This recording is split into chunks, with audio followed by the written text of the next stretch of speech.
बोलिए शंकर भगवान की जय।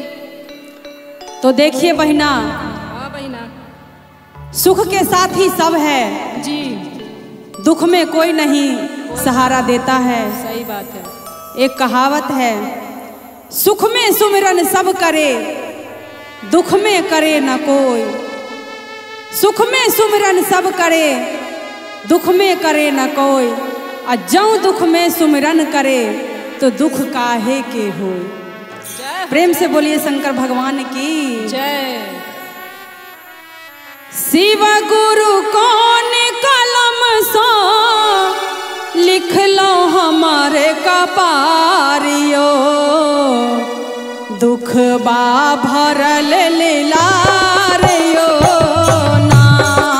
शिव गुरु कौन कलम से लिख लो हमारे कपारियो, दुख बा भरल लीलारियो ना। ए शिव गुरु कौन कलम से लिख लो हमारे कपारियो, दुख बा भरल लीलारियो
की।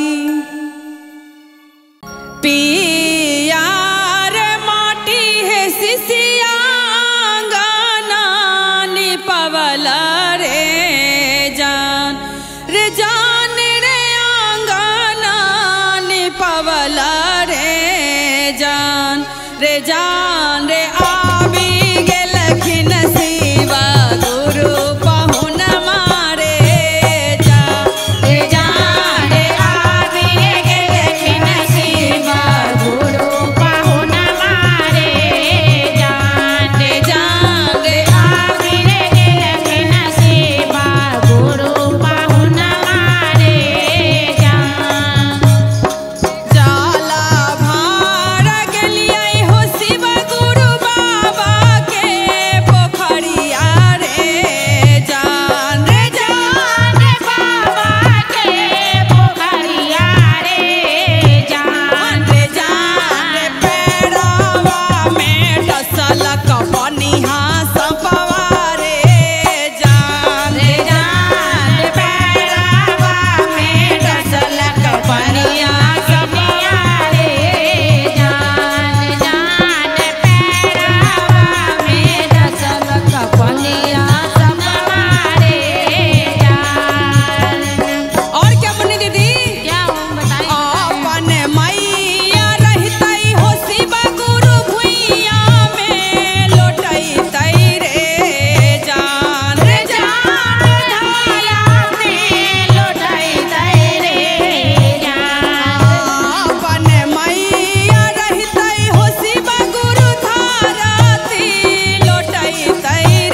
प्रेम से बोलिए साचे दरबार की जय, बोलिए शंकर भगवान की जय। तो कैसे मुन्नी दीदी? कैसे कैसे बताई बताई। हो तो हर सुंदर दहिया माटी के मकान बनल बा। हो तो हर सुंदर दहिया माटी के मकान बनल बा। हो ऊपरा साबुन से नहालो दिल में कचरा भरल बा। ऊपरा साबुन से नहालो दिल में कचरा भरल बा। ऊपरा साबुन से नहालो दिल में कचरा भरल बा। के ऊपरा साबुन से नहालो दिल में कचरा भरल बा। और क्या बताई बताई। तू ता सोच ले हो बहू हमरा ले कोठा अटारी बनल बा। तू ता सोच ले हो हमरा ले कोठा अटारी बनल बा। सोच ले हो बहू हमरा ले कोठा अटारी बनल बा। तू सोच ले हो हमरा ले कोठा अटारी बनल बा। तोहरा रहे खातिर टूटले पालानी बनल बा। तोहरा रहे खातिर टूटले पालानी बनल बा। तोहरा रहे खातिर टूटले पालानी बनल बा। तोहरा रहे खातिर झोपड़ी मारैया बनल बा। हो तोहर सुंदर दहिया माटी के मकान बनल बा। तोहर सुंदर दहिया माटी के मकान बनल बा। ऊपरा साबुन से नहालो दिल में कचरा भरल बा। ऊपरा साबुन से नहाया दिल में कचरा भरल बा। ऊपरा साबुन से नहालो दिल में कचरा भरल बा। ऊपरा साबुन से नहाया दिल में कचरा भरल बा। तू ता सोच ले हो बहू हमरा ले लाली डोलिया आई हो। तू ता सोच ले हो हमरा लाली डलिया आए हो। तोहरा लेबे खातिर याम दूत के भैंसा आई हो। तोहरा लेबे खातिर जाम दूध के भैंसा आयल हो। तोहरा लेबे खातिर याम दूत के भैंसा आई हो। तोहरा लेबे खातिर जाम दूध के भैंसा आयल हो। तोहर सुंदर दहिया माटी के मकान बनल बा। तोहर सुंदर दहिया माटी के मकान बनल बा। ऊपरा साबुन से नहालो दिल में कचरा भरल बा। ऊपरा साबुन से नहाया दिल में कचरा भरल बा। ऊपरा साबुन से नहाया दिल में कचरा भरल बा। ऊपरा तू ता सोच ले हो बहू हमरा ले लहंगा पटोर राखल बा। तू ता सोच ले हो हमरा लहंगा पटोर राखल बा। तोहरा पेन्हे खातिर गुतारे से थरिया राखल बा। तोहरा पेने खातिर गुदारी से थरिया राखल बा। तोहरा पेने से कचरा भरल बा। साबुन से नहाया दिल में कचरा भरल बा। ऊपरा साबुन से नहाया दिल में कचरा भरल बा। प्रेम से बोलिए शंकर भगवान की।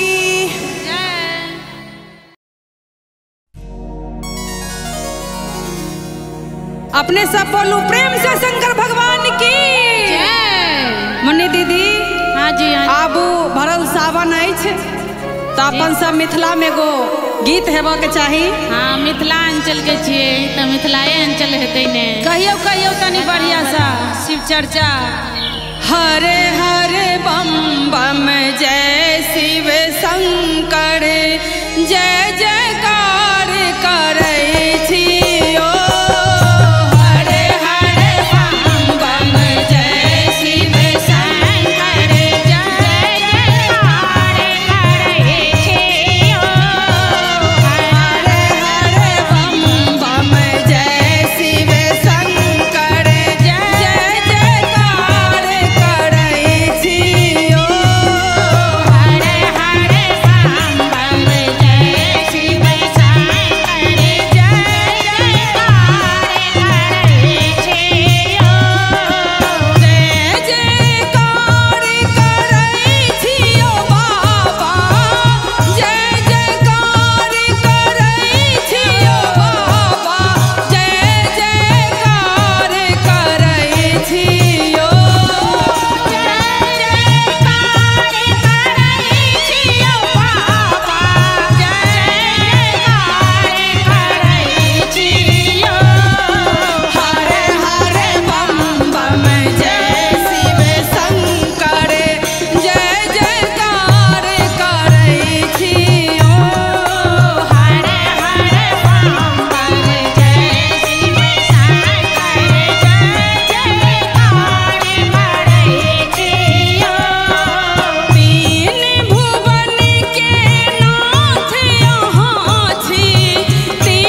प्रेम से बोलिए शंकर भगवान की जय।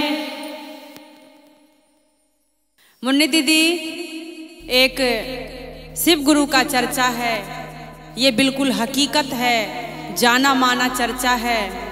थोड़ा ध्यान से सुनिए।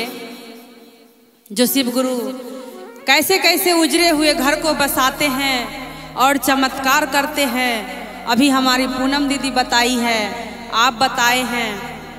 तो ऐसे ही शिव गुरु सभी शिष्या पे कृपा बनाए रखें। एक हमारी सीमा गुरु बहन है, जो हमारी खास फ्रेंड सुशीला जी हैं, उनकी सिस्टर है, तो हमारी भी बहन है, आपकी भी बहन हुई। उस बहन के जीवन में देखिए कितना अंधकार था, और शिव गुरु की कृपा से आज कितनी अच्छी रोशनी आई है। उनके शादी का 20 साल हो गया था। 20 साल एक मायने रखता है। शादी के 20 साल होने के बाद भी उनके घर में संतान नहीं था, एक भी बच्चा नहीं हुआ उनको। सोचिए कि उनको किस दिन से गुजरना पड़ा है। एक नारी का संतान न होना सबसे बड़ी दुर्भाग्य है। भगवान एक रोटी कम दे दे, एक कपड़ा कम दे दे तो चल जाएगा, पर भगवान किसी भी नारी की कोख सूना ना रखे। पर हमारी सीमा बहन को 20 साल शादी के बाद भी बच्चा नहीं हुआ, और सुशीला बहन हमारी शिव भक्त है, परम शिव भक्त हैं, जैसे हम आप हैं। वो हर एक चर्चा में जाती थी तो इतना ही कहती थी, हे बाबा, मुझे तो जैसे तैसे आप रखे हैं, मेरी बहन की घर बसा दो बाबा, मेरी बहन की घर बसा दो। फिर अभी 7-8 महीना पहले उनको पथरी का शिकायत बताया डॉक्टर। ओहो, पेट में दर्द हुआ, पेट में दर्द हो रहा था। डॉक्टर के पास गए, डॉक्टर बोला कि आपको पथरी है, पथरी का ऑपरेशन होगा 3 महीने बाद। बोली कि ठीक है। देखिए प्रियंका जी, जब दुख आता है तो चारों तरफ से घेर लेता है। बहुत बहुत। हमारी सीमा बहन ने कौन कौन से दिन से गुजरी है। एक तो भगवान संतान नहीं दिए, उसके बाद भी शरीर में भी दुख। जब डॉक्टर बोला जो 3 महीने बाद आपका ऑपरेशन होगा, बेचारी यहाँ सब निराश, उनके माँ निराश, भाभी निराश, बहन निराश कि बताओ हमारी बहन को भगवान किस चीज़ से तकदीर लिखे हैं। जब 3 महीना बाद ऑपरेशन का टाइम आया तो एक डॉक्टर बोला कि एक बार अल्ट्रासाउंड करा लीजिए, क्या पता वो पथरी है कि नहीं है। अब देखिए शिव गुरु का चमत्कार हुआ।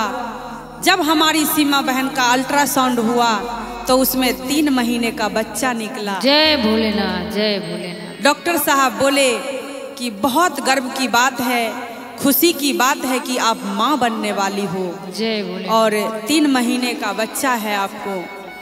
वो बहन खुशी से पागल हो गई, बोली कि डॉक्टर साहब हम ऑपरेशन नहीं कराएंगे, जो होगा देखा जाएगा। डॉक्टर भी बोला कि हाँ कोई बात नहीं, आपके जब डिलीवरी के टाइम पे ही इसका भी ऑपरेशन कर दिया जाएगा, तब तक आपको दवा चलेगा, आप घर जाइए। घर आ गई, बहुत खुश हुई, अपने माँ से बताई। हमारी सुशीला बहन को भी फोन आया कि हमारी दीदी माँ बनने वाली है, वो भी बहुत खुश हुई। बस फिर 4-5 महीने का जब हुआ बच्चा, उसकी सासू माँ बोली कि मुझे नहीं लगता है कि तुम्हें बच्चा उच्चा होने वाला है, तुम झूठ बोलती हो, एक बार और अल्ट्रासाउंड कराया जाए। जब फिर अल्ट्रासाउंड हुआ तो बच्चा तो था, पर उस बच्चे के लिए डॉक्टर बोला कि ना उसका फेफड़ा है, ना उसका सर है, जय हो, ना उसके शरीर का कोई भी पार्ट नहीं है, जबकि 6 महीने का बच्चा हो चुका है। सो इस बच्चे को खराब करा दीजिए, इस बच्चे को रखने में कोई फायदा नहीं है। अब हमारी सीमा बहन बहुत निराश हो गई, और अपनी बहन से बताई कि देख बहन ऐसे ऐसे बात है। फिर सबने बोला कि देखो बच्चा तुम खराब मत कराना, चाहे जैसा भी होगा, अगर दुनिया में आ जाएगा तो तुम्हें लोग बांझ नहीं कहेगा, संतान तो हो जाएगा चाहे जैसा भी हो। शिव गुरु जो देंगे हम वो खुशी से लेंगे, लेकिन निराश तो नहीं रहोगे, दुनिया तुम्हें बांझिन का ताना तो नहीं देगा। फिर बोली कि हाँ ये बात तो ठीक है और छोड़ दिया। फिर उनके माँ बोली जो ऐसा क्यों नहीं करती है, प्राइवेट डॉक्टर तो उल्टा सीधा बताता है, एक बार सरकारी में करा के देखो। जब उनका सरकारी में अल्ट्रासाउंड हुआ है तो सरकारी डॉक्टर बोला कि प्राइवेट डॉक्टर आपको पागल बनाया है, ऐसा कुछ भी नहीं है, बहुत अच्छा बच्चा है, 7वां महीना चल रहा है, बहुत तंदुरुस्त बच्चा है, रिष्ट पुष्ट बच्चा है, अच्छा बच्चा है। आप जाइए निश्चिंत होकर घर पे खाइए पिए, हेल्थ पे ध्यान दीजिए। और 9वें महीने ऑपरेशन द्वारा बच्चा भी हो जाएगा और वो पथरी का ऑपरेशन भी हो जाएगा, कोई दिक्कत वाली बात नहीं है। हमारी बहन घर आ गई और अपनी सुशीला बहन से बोली कि बहन ऐसे ऐसे सरकारी डॉक्टर बोला है। तब वो मुझे फ़ोन कर रही है, कविता दीदी ऐसे ऐसे मेरी बहन माँ बनने वाली है और ऐसे ऐसे डॉक्टर डरा दिया था, लेकिन कल का रिपोर्ट बिल्कुल अच्छा आया है, आज मुझे शिव चर्चा करना है बहन। मैं बोले ठीक है आसन लगाओ, मैं आ रही हूँ। वो आसन लगाई। फिर हमारी एक गुरु माता है जिन्होंने हमें पूनम दीदी से मिलवाया, मुन्नी दीदी से मिलवाया, आज राजू बाबा से मिलवाए, आज यहाँ तक पहुँचाए। भगवान भोलेनाथ शिव गुरु महाराज हमारी उस माता रानी पे सदैव कृपा बनाए रखें और सभी गुरु बहना पे कृपा दृष्टि बनाए रखें। और जैसे हमारी सीमा बहन का उजरा हुआ घर बसा है, भगवान सारी दुनिया की औरत की ऐसा ही घर बसाना। तो प्रेम से बोलिए शंकर भगवान की जय जय हो।